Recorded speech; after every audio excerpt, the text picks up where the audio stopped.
Good day to all, welcome to Extreme Recap. In the initial scene, we are acquainted with a Seattle cop named Edward Malevolence. He was riding his bike along the highway when, being the good cop he is, a doll fell from a moving car in front of him. Edward uses his Ghost Rider to pick up the doll and returns it to the car. Tragically, when he hands it to the proprietor, she tosses it back once more. Good, what are you doing? When he goes to get the doll, a truck slams into the car, igniting it, and he loses control. Edward jumps to their aid immediately, but the cart explodes and throws him away. The scene then, at that point, slices to a couple of days after the fact, where we see Edward on leave as he is as yet tormented by the unfortunate mishap. He continually has the visualizations of a similar occasion, which upsets his psychological well-being, thus, he has endorsed some medication. At some point, he gets a letter from his ex-fiancée, Willow Woodward, illuminating him that her girl, Rowan, has disappeared. As a result, she needs his assistance in locating the infant. Like he did, Edward gives it some thought for a while. He has been traded and harmed numerous times by Willow, but he still decides to help her find her daughter. The exceptionally following day, Edward loads up an ocean plane. Like a jackass, he tells the captain, "Hoy, there." He goes to an island off the shore of Washington state where Willow lives. The island has all the earmarks of being occupied by a gathering of neo-agnostics drove by an old lady named Sister Somerset, whom the occupants worship as a goddess. The town is overwhelmingly populated by ladies, and men are treated as slaves. From there, Edward walks toward the village after being dropped off at the coast. En route, he experiences a gathering of locals to whom he asks about Rowan. Yet, they dodge his inquiries. He likewise sees two ladies conveying an enormous pack with blood-like fluid trickling from it. He gets some information about the equivalent, however accordingly, they just ridicule him. Sooner or later of strolling, Edward shows up at a provincial inn where he proclaims himself as a cop and declares that he is here to research the missing youngster case. Amidst this, Edward kills stomach muscle on the table, causing everyone to rage-strickenly stare at him. Much to his dismay that honey is the primary exporter result of the town. So the residents play out a fruitfulness custom consistently for developing yields and honey. After that, Willow shows him to his room as soon as she enters the motel. Edward and Willow meet secretly in the woods later that day. She offers her thanks to Edward for consenting to help and cautions him that the locals will endeavor to misdirect him. She then, at that point, demands him to have confidence in her since she is certain that Rowan is caught in secret someplace in the town. In the wake of hearing this, Edward guarantees her that he will do everything possible to find her little girl that very night, while Edward is sleeping. He has a fantasy including the young lady from the past mishap. This shocks him conscious, provoking him to take his prescription. At that point, he sees a young lady who looks like Rowan running external the inn. Edward rapidly surges out and follows her to a stable. He thoroughly investigates the interior, but all he finds is the girl's red jacket. While on his mission, he steps on a powerless wooden board, which almost sends him plunging into the basement. He's wailing like, "Whoa." The day after that, Edward visits the town school where he meets an educator named Sister Rose, who is in a class. He intrudes on the class and asks about Rowan. In any case, everybody fakes obliviousness in regards to her whereabouts, thinking that they are concealing something. Edward recovers the class register without Sister Rose's consent and looks at the understudy names.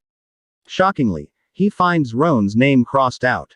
A bird emerges when Edward opens a desk to see if she's inside, and he says hello.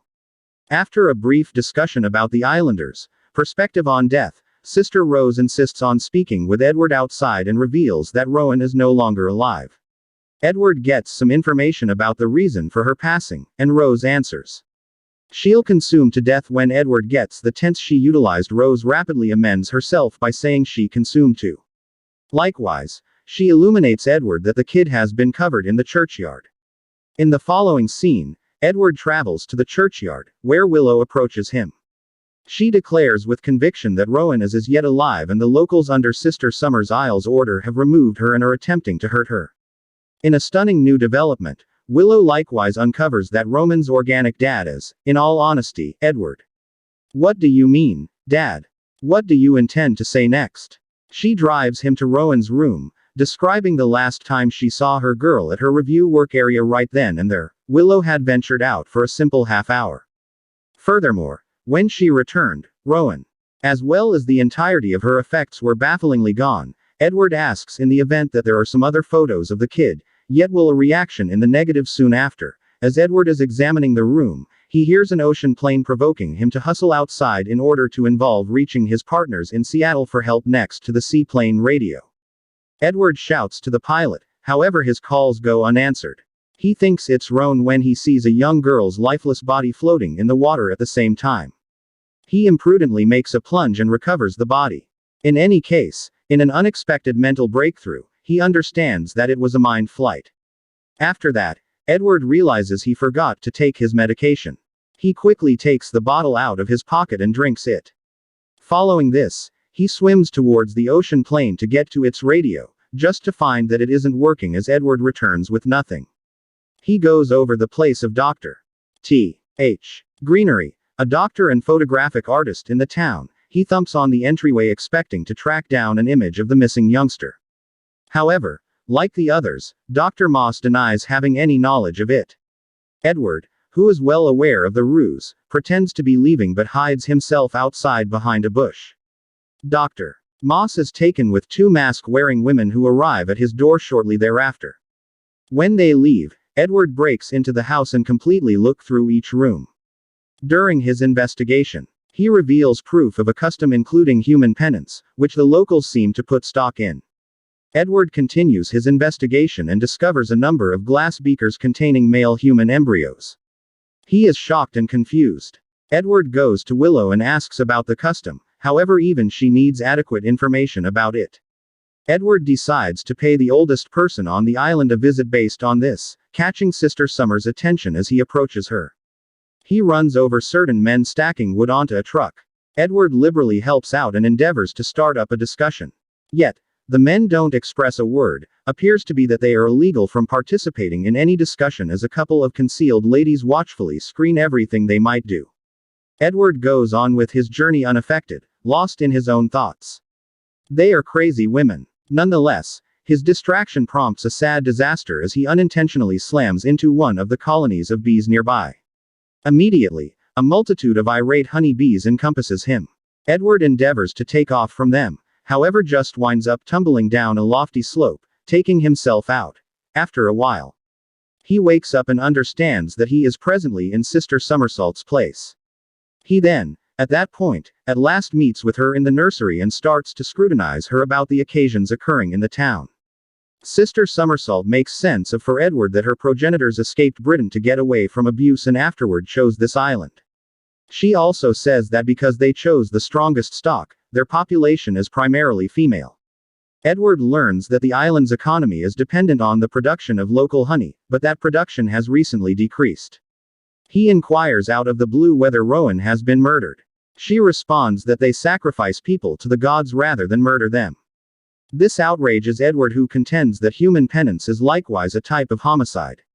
To affirm whether the missing youngster is really dead. When Edward makes the decision to exhume Rod's grave, he is surprised to discover that the only thing in the coffin is a burned-out doll, indicating that Rod is still alive. All at once, Edward hears a crying voice coming from an underground shelter, provoking him to follow the sound as he slips and referring to a water tank beneath the ground. Inside the water, he tracks down Rowan's unmistakable red coat. Edward rushes to open the lid and dives into the water, alarmed. However, somebody from behind locks the cover, catching him in the tank. Even though Edward is still clinging to the tank's lid as the night wears on, his desperate screams for help go unheard. Fortunately, Willow spots him early the following morning and frees himself from the trap. Edward then shows her doll and her red jacket as proof that she was held here. Not long later, Edward becomes mindful that today is the May Day celebration on the island and the locals are getting ready to play out a richness custom. He panics at this realization because he fears that Rowan will be sacrificed. Accordingly, he asks Willow to remain at home securely while he scans the whole town for their girl. He even goes to a nearby coffee shop and asks the male villagers for help, but they completely ignore him, leaving him with no choice. Edward goes to Sister Oceanside, who works at a similar inn he remained at. Weakens her, takes her uncovered outfit and joins the motorcade drove by Sister Somerset, mixing in as one of the island's occupants. In a little while, Edward sees that Rowan is attached to an enormous tree, apparently bound for penance. Without burning through any time, he safeguards her boldly and afterward escapes into the forest. The shot of Scratch enclosure punching a woman dressed as a bear is the clasp that at first made me become hopelessly enamored with YouTube. Edward appears to be lost after fleeing for some time. So Rowan drives the way. Surprisingly, she takes him back to Sister Somersault, where the child meets her mother, who is standing next to the so-called goddess. In a stunning turn, Sister Summers Isle. I appreciate Rowan's assistance. Additionally, Edward realizes that the entire search for Rowan was a premeditated trap. It is then uncovered that Willow, known on the island, a sister, Willow, is, as a matter of fact, Sister Summers' girl. Edward had been chosen as a human sacrifice by her years earlier in order to restore the island's cursed production of honey. This disclosure annihilates Edward as he by and by encounters selling out from his previous fiancée. Edward is gradually surrounded by the villagers as they close in on him after this. He pulls out his gun and says he will shoot them all. However, Willow reveals that she has removed all of his weapons' bullets. The townspeople then tackle and overwhelm Edward, brutally, breaking his legs to guarantee he can't get away. Additionally, they subject him to extreme suffering by releasing bees on him. If you've ever viewed my Twitch channel, you must know how much I adore this scene. They then transport him to a massive doll a short while later, which they allude to as the Wicker Man, where he is lifted high over the ground and locked inside. With Willow's assent, Edward is sacrificed in a massive fireball as Rowan ignites the Wicker Man and his streams echo throughout the air. Gallon me will not bring back your time. The scene then, at that point, movements to a half year after the fact, portraying Sister Willow and Sister Honey in a bar inside Washington. There, two police officers, one of whom just graduated from the police academy, approach them. The ladies welcome them to their home, probably to allure them to the island, very much as they did to Edward. James Franco is going to cause problems as he did, in actuality. Turn on notifications, please subscribe for more videos like this, and like the channel to support it. Thank you very much for watching.